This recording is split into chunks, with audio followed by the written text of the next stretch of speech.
తాకట్లో ఉన్న మీ బంగారాన్ని విడిపించి ఆ రోజు ఆన్లైన్ రేటుకి కొంటాం. Sharma gold company. నమస్కారం, వెల్కమ్ టు సుమన్ టీవీ. నేను గీతాంజలి. నవంబర్ 3వ తారీఖు రెండవ కార్తీక సోమవారం అండి. ఈ సోమవారం రోజు విశేషంగా అంటే మొదటి వారం చాలా చక్కగా పూజ చేసుకున్నాం. మరి రెండవ వారం ఎలాంటి పూజ చేసుకోవాలి, విశేషంగా స్వామికి ఎలాంటి అభిషేకం చేయాలి, ఎటువంటి నైవేద్యాలు సమర్పించాలి, అలాగే మనలో చాలామందికి రకరకాల సమస్యలు ఉంటాయి. ఎటువంటి సమస్యలు ఉన్నవారు ఎటువంటి పరిహారం చేసుకుంటే ఈ రోజున చాలా విశేషంగా ఉంటుందో తెలుసుకుందాం. వివరించేందుకు ప్రస్తుతం మనతో పాటు ఉన్నారు. గత 15 సంవత్సరాలుగా 30,000కు పైగా జాతక పరిశీలన చేసినటువంటి అనుభవం కలిగిన ప్రముఖ జ్యోతిష్యులు బ్రహ్మశ్రీ నందిబట్ల శ్రీహరి శర్మ గురువు గారు మనతో పాటు ఉన్నారు. వారితో మాట్లాడదాం. గురుగారు నమస్కారం అండి. వాగర్థావివ సంపృక్తౌ వాగర్థ ప్రతిపత్తయే జగతః పితరౌ వందే పార్వతీ పరమేశ్వరౌ ఆదిత్యాయ చ సోమాయ మంగళాయ బుధాయ చ గురుశుక్ర శనిభ్యశ్చరాహవే కేతవే నమః. శృంగేరి జగద్గురు పీఠాధిపతులకి, కంచి పీఠాధిపతులకి నమస్కారములు తెలియచేసుకుంటూ కార్యక్రమాన్ని ప్రారంభిద్దాం. గురుగారు, అప్పుడే రెండవ సోమవారం, మొదటి సోమవారం చాలా చక్కగా చేసుకున్నాము. మీరు ఏ విధంగా చేయాలో పూజ అని చెప్పారు. మరి రెండవ వారం ఏంటండి? అలాగే విశేషంగా రకరకాల సమస్యలు ఉంటాయి. వారు ఏ సమస్యలు ఉన్నవారు ఎటువంటి పరిహారాలు ఈ రోజున పాటించాలో వివరించండి. కార్తీక మాసము బహుపుణ్య మాసముగా చెప్పబడి ఉంది. అందున కార్తీక మాసం అంటే, శ్రావణ మాసం అంటే గుర్తుకొచ్చేది శుక్రవారం ఎలాగో, కార్తీక మాసం అంటే గుర్తుకొచ్చేది సోమవారం.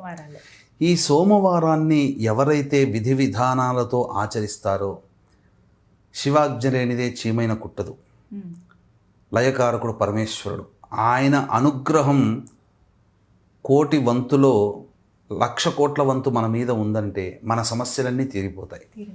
కాబట్టి ఆయన కరుణ కోసం మనం ఎంతో తాపత్రయపడతాం. అంటే ఉదాహరణకు చెప్పాలంటేనమ్మా, మన బాసు దృష్టిలో పడి మనం ఆయన కోసం, ఆ బాసు దృష్టిలో పడడం కోసం మనం ఎంతో విధాలుగా ఆ బాసుని అనుకరిస్తూ ఉంటాం. అతన్ని మెప్పించడానికి ప్రయత్నం చేస్తాం. ఒక సాటి మానవుడి దృష్టిలో పడడం కోసం. అటువంటిది మనల్ని నడిపించే పరమేశ్వరుని యొక్క అనుగ్రహం పొందడానికి ఎంత విశ్వాసంతో, భక్తితో చేయాలి. అలా కొన్ని ఏర్పరచబడ్డవే, ప్రతి మాసంలో కొన్ని పుణ్యతిథులు. అందున కార్తీక మాసము కేవలం పుణ్యము సంపాదించుకోవడానికి, పాపాన్ని తగ్గించుకోవడానికి. పుణ్యము పాపము అని అంటే, గత జన్మలలో యోగం చేసుకుంటే పుణ్యవంతుడు అని అంటారు. గత జన్మలలో అనేక పాపకర్మలు చేస్తే ఈ జన్మలో పాప రూపంలో, ఆ యొక్క దుష్టకర్మ రూపంలో అనుభవిస్తున్నారు అంతే.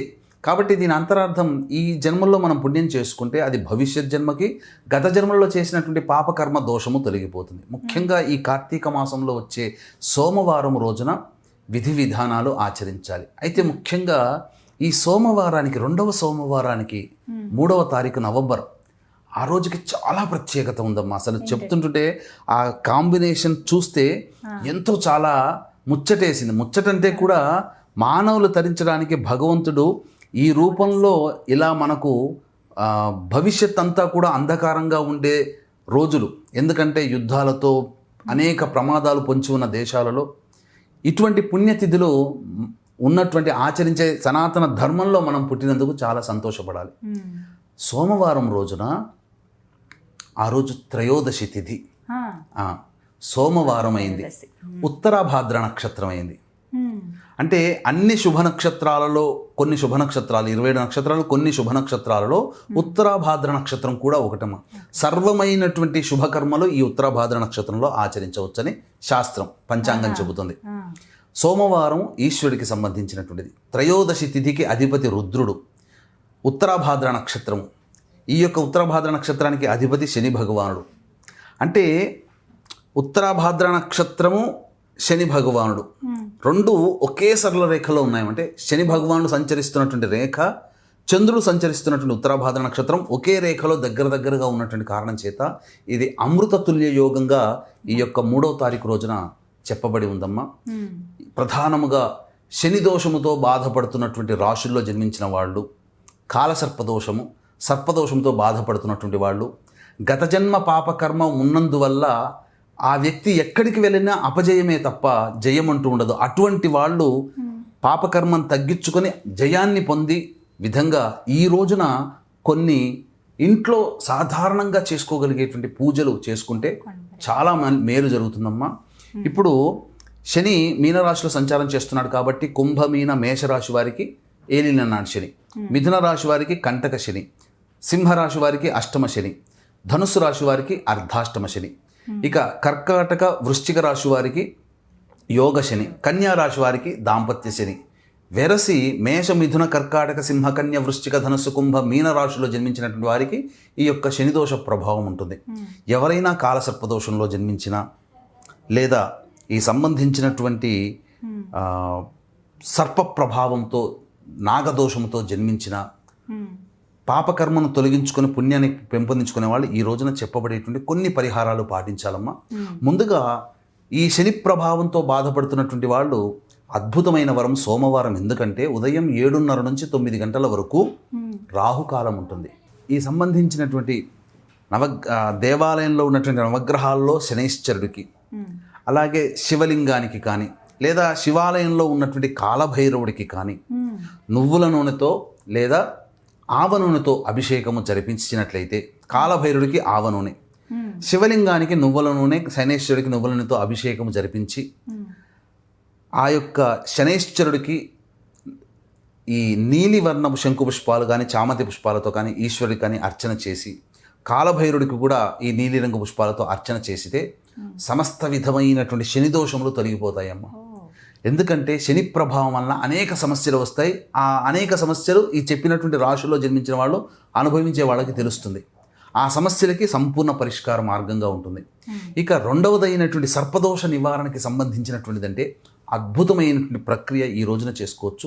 వీక్షించేటువంటి ప్రేక్షకులకు కూడా మహామహిమాన్వితమైనటువంటి కాశీ క్షేత్రంలో జాతకరీత్యా కలుగు అన్ని రకాల సమస్యల పరిష్కారానికి, అలాగే శని సంచరిస్తున్నటువంటి కారణం చేత మేష మిథున కర్కాటక సింహ కన్య వృశ్చిక ధనుసు కుంభమీన రాశిలో జన్మించినటువంటి వారికి అక్టోబర్ నవంబర్ నెలలో రవి బుధ శుక్ర గురుగ్రహాలు మారిన కారణం చేత 12 రాశుల్లో జన్మించినటువంటి వారికి ఇబ్బందులు సమస్యలు తప్పవు.